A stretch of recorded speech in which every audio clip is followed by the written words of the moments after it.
fabulous show. Alaska. Hi, Heartbeat Alaska. It's Heartbeat.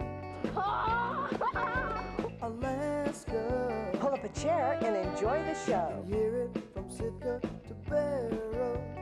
Gather around for Jeannie's show.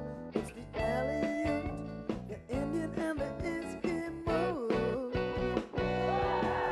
It's the Aleut, the Indian, and the Eskimo. Welcome one, welcome all. Hello everyone and welcome to Heartbeat Alaska, Native News and Information. I'm Jeannie Green. On Heartbeat Alaska, you'll see news that is news to you, news to our good people in rural Alaska, news that you won't see on television anywhere else, or most likely read about anywhere else. Today, we travel to rural Alaska for some of that great news that's opening up opportunities for the youth and changing lives. I'll be back in a moment. Heartbeat Alaska is brought to you in part by Brown's Electric Lighting Gallery. Thank you, Brown's Electric, for your generous support of Heartbeat Alaska. Heartbeat Alaska is also sponsored by the Norton Sound Economic Development Corporation, serving the fisheries of the Bering Strait region. Heartbeat Alaska is also brought to you by Frontier Flying Service. Thank you, Frontier, for getting Heartbeat Alaska airborne. This program is also brought to you by ASRC Energy Services, a subsidiary of Arctic Slope Regional Corporation. Today, we travel to rural Alaska as usual. And as usual, we bring you news that you're not going to find anywhere else. Travel with me now to Huslia, Alaska, where the youth are learning fabulous opportunities and life-changing ways.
When we were in the old village, we were pretty much out in the woods, camps, trapping cabins, camps and everything.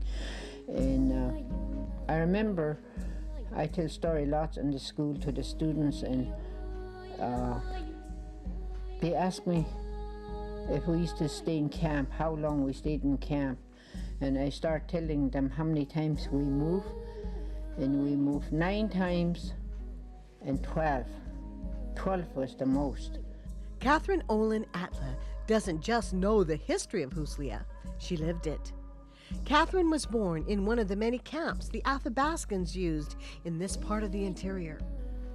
That means like Christmas, start from New Year, then we moved back to our trapping cabin, then from there we move out into tent, we move back and then not move but go to village, stay there for a while and then go back and then go to spring camp, and then from spring camp we come back to the village, and then before fish camp we go out in the side streams to feed our dogs and kids for smaller fish. Then we move back to the village, and then we move to fish camp, and then we move back and then move to fish camp. From fish camp we move back to the village and move out for more pikes and whitefish on the side stream to get more fish and to feed our family. Then we move back to the village, and then this is in cutoff, and move back to the village, and in September we move out to our trapping camp. So 9 to 12 times we used to move. Pretty much everybody stay out in the country. And trapping was good, fishing was good. Nobody bothered fish. So it was just there all the time. When the youth in the area wanted to attend school, they discovered a problem. There were no schools. Stephen Atla wrote a letter to the state of Alaska to ask them for one. So Stephen, my husband's dad, they wrote a letter for him to Juneau to try to get school for us. We had no school, no post office, no church, just trading posts. 2, and then towards last there was just 1. And it took a long time to get answer because we have no postmaster. We used to get our mail through Koyukuk, which is 240 miles downriver, mouth of Koyukuk River. And so he finally got an answer, and then they asked what kind of location. Well, in Older Village, we had flood just about every spring. And it's just a low ground. And we have lake back here, it's called Long Lake. It's just like a river. It goes right behind the old village, just like river. And so the second answer he got, we couldn't get school at our location.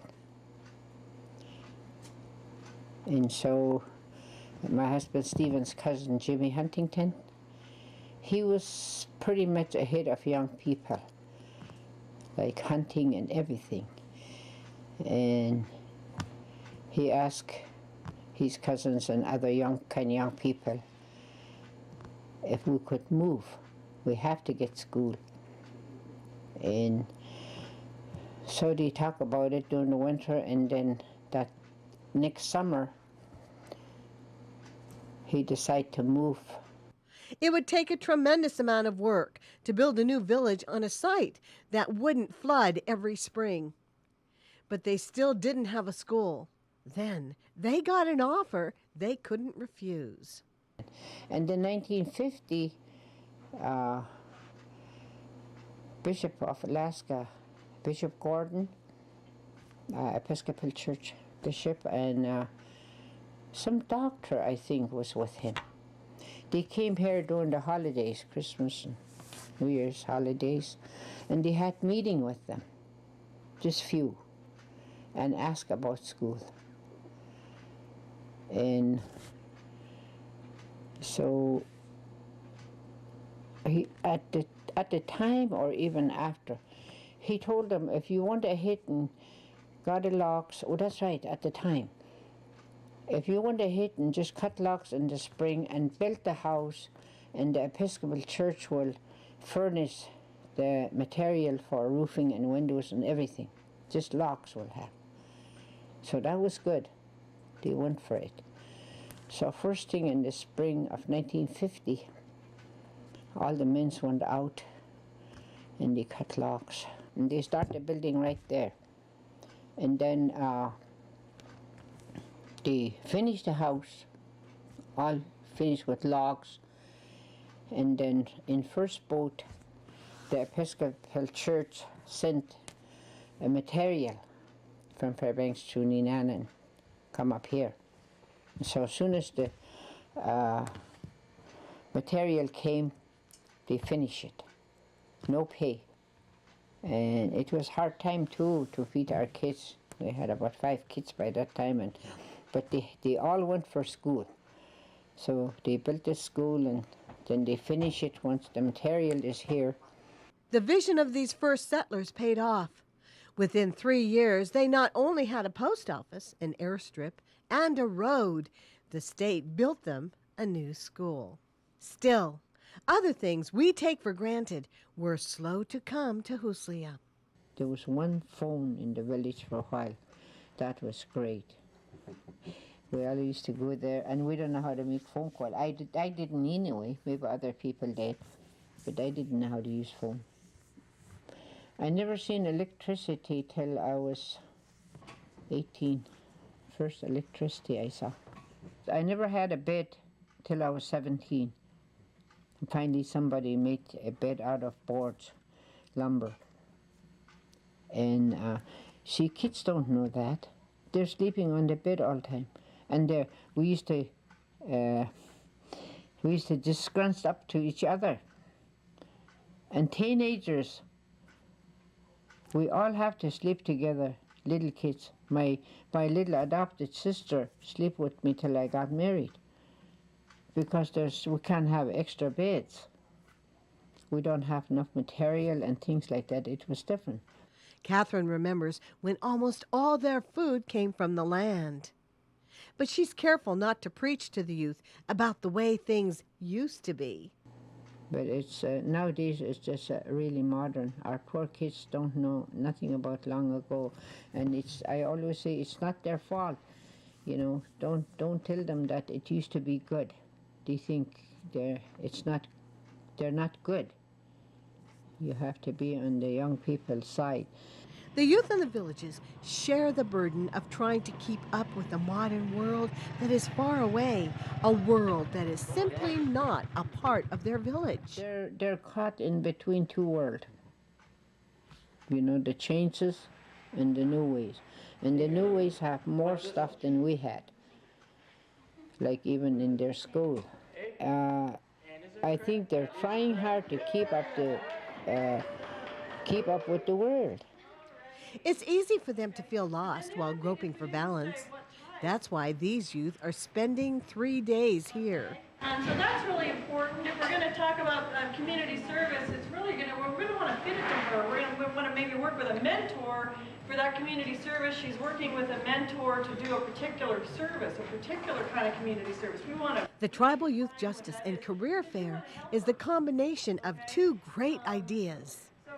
I'm here in Huslia because we are co-sponsoring a Youth Justice and Career Conference, and we have brought in youth from 7 different villages, and this is partly funded by a grant from Department of Justice, a Tribal Youth Program grant, and we combined forces with the Youth Opportunity Grant, and so we're covering kind of both careers and youth justice, youth courts.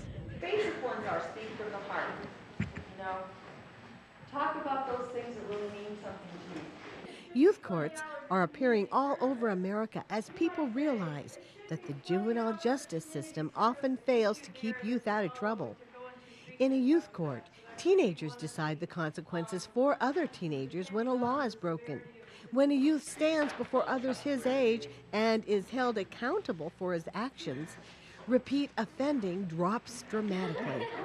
Putting these youth in front of their peers and holding them accountable for minor offenses is especially important here in the village. The isolation of communities like Huslia make law enforcement for non-serious offenses a low priority for the state.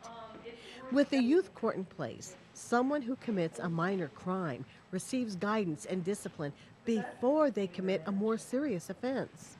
And the youth court system that's starting here takes the idea one step further. It incorporates the traditions of the Athabascan people of this area. I think that youth justice and learning justice circles and this type of problem solving is extremely important. In rural Alaska, there is sort of a void for dealing with a lot of the lower end type justice or behavioral problem issues, and by developing youth courts and allowing the tribes, the villages to develop their own systems to address these problems, youth are getting involved, helping to solve their own problems, being empowered by the ability to do that, providing them some training, and it's a simple, easy tool to supply the villages with the ability to start addressing juvenile problems. A lot that are going unaddressed right now, or that are not being addressed in an appropriate way, a culturally appropriate way. The circle justice is one of the major styles that the tribal councils are choosing to use to work with their youth courts. We have to find a way to put the two together, okay, and make it work so that we can live by it. Justice circles are a very powerful way of working with any group at all, but youth in particular. and there's a healing that goes on with the justice circles. Circles in themselves are very powerful, and a lot of healing goes on because people have a chance to get down to what their feelings are about things. It's a way for youth to have peer. It's a way for youth to have peers working with them to decide on consequences, and also to bolster their self-esteem by doing culturally appropriate kinds of activities for those consequences. That's what youth courts basically do. It's youth figuring out what that offending youth should be doing. The meeting in Huslia today will give the local youth and others in the 5 surrounding villages what they need to know to start a tribal youth court. Later, adults and tribal leaders will meet to learn how they can help the youth. Pride itself, the council, has an ordinance that they design and figure out how. Hi, Alaska!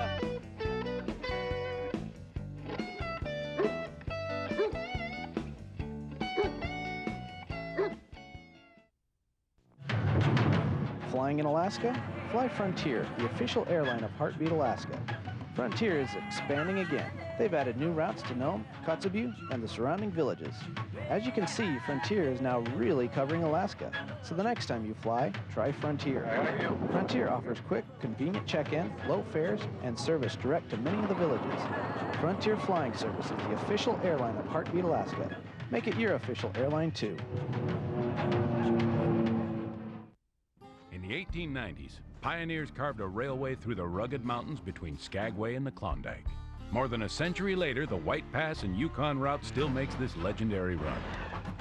Along the way, life has gotten better for folks working on the railroad, thanks in part to Primera Blue Cross Blue Shield of Alaska, a health plan that's offered smart choices and quality coverage to the people of Alaska since before it was a state. Primera Blue Cross Blue Shield of Alaska. We're here. We're with you. So, what do you do when you get youth from 6 different villages together for 3 days? Well, I don't know, but it might sound like this.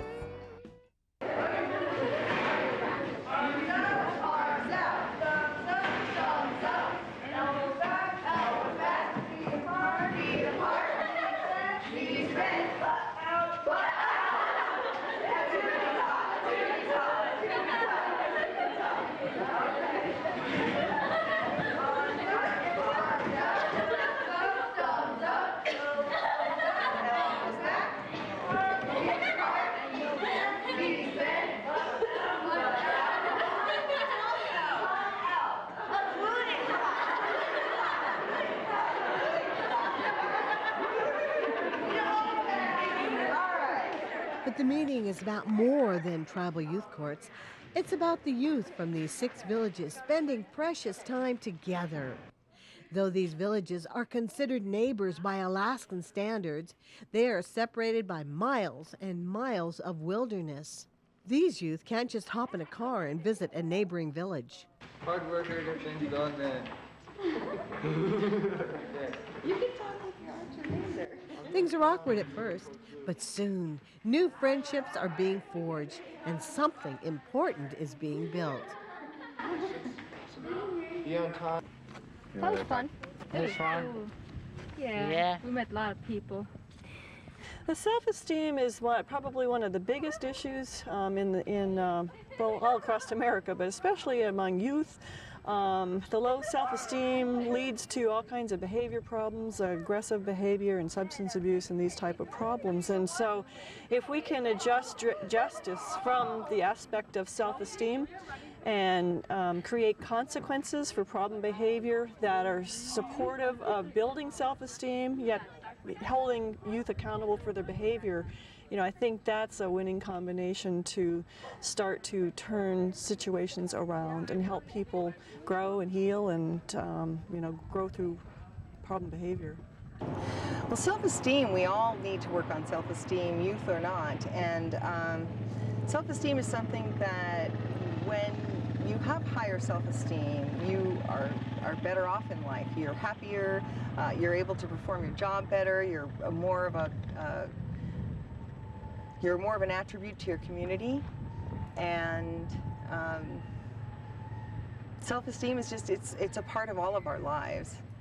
Low self-esteem leads to people making poor choices, to people ending up in the jails and the justice system. So that's why we're really targeting self-esteem as a very important tool for kids to be working on with themselves. Youth in the villages are faced with tough questions. Will they stay in the village? Will they be able to find work here? What about college? What about a career? Managing your own behavior is setting priorities, decision-making, self-discipline, procrastinating. Adam Damenta is with the Tanana Chiefs Conference. For years, he's worked to help youth in the region face these difficult decisions. To start thinking about careers now, sometimes some of the youth we run into haven't really put much thought into what they're doing out of high school or 5 years from now, 5 or 10 years, and they aren't really sure. And we had a panel, a group of people here who are in different careers, and the youth were able to ask them all kinds of different questions, and it was nice because the youth really had a lot of questions, and usually they're not in that opportunity where they could be comfortable and have a big group of youth and ask questions to certain people and be open and be free to ask anything. It's really good for them to start thinking about it now, just so they'll have a leg up on getting there, and they'll know people and different resources on how to get there, and they'll have meet people who have in careers that they might want to be in, and they could think, yeah, I know they did it, I could do it too. Build some confidence. One group came by just to show how much youth can accomplish if they try. Every year in the bus, 2 or 3 people from poor lives are going to wind up in a wheelchair for the rest of their lives. Dragon Slayer program started from necessity. We just didn't have enough adult volunteers to handle our call load. Although one accident for sure that comes into mind was when a young boy was walking home from the gym. I think it was in January, and he was still wearing his gym clothes. Of course, it was snowing a little bit. He was walking home, and he got taken or hit by a four-wheeler from behind. Didn't have our lights on. He wound up with 2 fractured femurs or thigh bones, and his hands were, about every bone in them were broken. He tried to stop the bike, of course, yeah, like a kid would. And he lay there in the snow, dressed like that, for about 45 minutes before our local health aides could find the equipment to safely move him. And the next morning we decided, or that night we decided that the fire department was going into EMS. And within a week we were doing it. All right, here's our patient all strapped down. And some high school boys decided they could do that work. So we trained them, and they could. They basically all graduated from high school and moved on, and the program became all girls. And this was about 9 years ago now. And since then it's been an all-girl program. Okay, now we're going to check to see if the backboard works.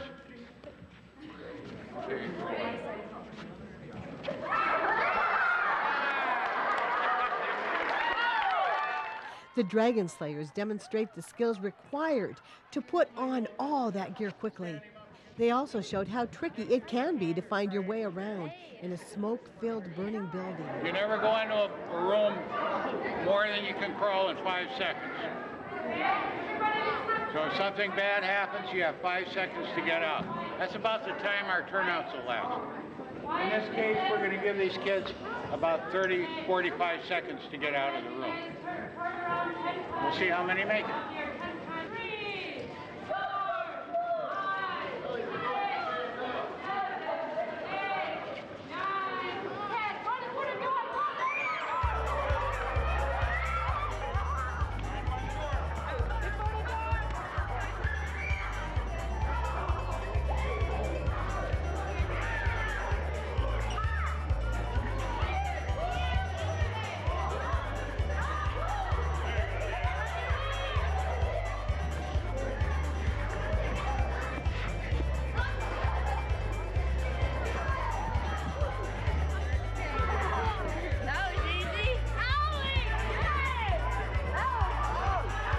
They're youth volunteers. They're 13 through 18 years old, and they join the fire department usually in the 8th grade.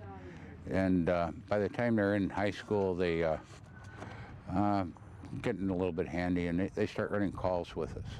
By the time they're out of the program, they're EMT 1s, basic rural firefighter 1, and pretty self-confident and pretty happy kids. Helping people and saving their lives and learning new things. I practice poking an IV, but I don't get to do it because I'm not an EMT 2 yet. It just makes me feel like I made a difference in something.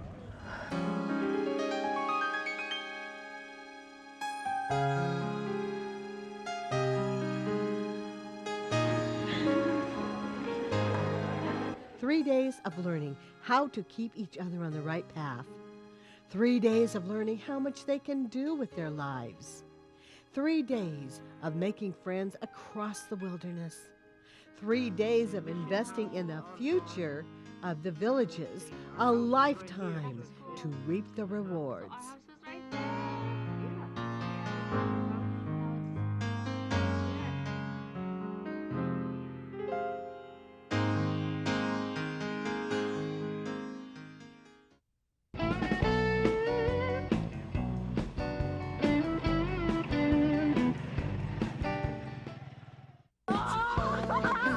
Welcome one, welcome all. It's a fabulous show. Hi, everybody. Hi, Jeannie. Hi, Jeannie. Hi, ladies. Heartbeat Alaska. Real nice to see you folks. Hi, Heartbeat Alaska. Pull up a chair and enjoy the show. Tune in each week. You'll be glad you did. Hi, Quiana for flying Bering Air. Bering Air flies throughout Northwest Alaska and has hubs in Nome and Kotzebue. Bering Air flies both helicopters and fixed-wing aircraft, such as our Cessna Caravans, Piper Navajos, Beach King Airs, and our large cargo aircraft, the Casa. Bering Air offers daily scheduled flights and charters throughout Alaska and the Soviet Far East. Bering Air also provides emergency medical flights for Northwest Alaska. For safe and reliable service, fly with Bering Air. Thank you so much, everyone in Huslia, Alaska. And thank you, Tenor Chiefs, for making this program possible for all of Alaska. I'm Jeannie Green. Till next week on more Native news and information, God bless you. We'll see you then. Spread yourself out. Good. Where are you going?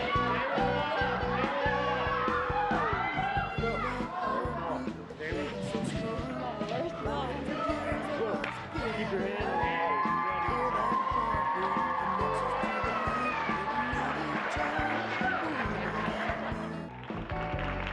See ya.